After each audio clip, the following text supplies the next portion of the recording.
Des outils de visualisation des traces sur Internet en premier lieu, mais ensuite on a fait aussi il y a eu une démonstration sur un outil qui permet de voir ce qu'il y a dans une carte bancaire, dans une carte vitale, dans une carte Navigo. Et en fait, la question se posait, c'est quels sont les outils qu'on peut donner aux personnes pour qu'elles puissent se réapproprier leurs données et qu'est-ce qu'on peut faire pour améliorer ces outils. Il y a eu un débat parce que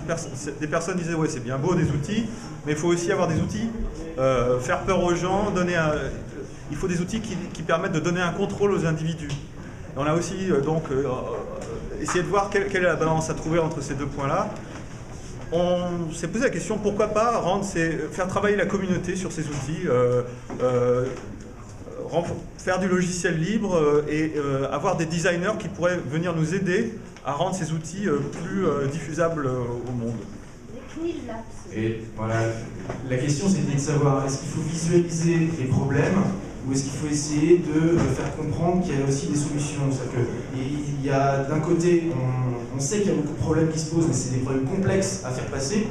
Et donc la question, la solution, ça pourrait être aussi effectivement d'apporter des réponses. Et à l'issue de ça, on a fait une comparaison entre un outil fait par un développeur dont la compréhension n'est pas facile pour le grand public, et puis un outil qui est repris en main par des graphistes et des web designers qui arrivent, eux, et dont c'est le métier, d'arriver à faire qu'on va transformer une base de données complexe en quelque chose de lisible. Et c'est là où on a donc discuté de la possibilité de lancer des labs.cnil.fr ou quelque chose d'équivalent pour arriver à faire de telle sorte que les gens qui travaillent dans les différentes CNIL du monde entier puissent savoir ce que font les autres, puissent travailler éventuellement ensemble et en même temps ouvrir ça à la société civile pour que la société civile puisse travailler en partant du constat qu'aujourd'hui, si on regarde, pour prendre le seul exemple de Firefox, les plugins qui permettent la protection des données personnelles ou de la vie privée sur Firefox n'ont pas été développés par les CNIL, ont été développés par des entreprises ou par des particuliers. Et je pense qu'on a tout intérêt à ce que ces gens-là, des différents CNIL ou des particuliers ou des entreprises, apprennent à travailler ensemble.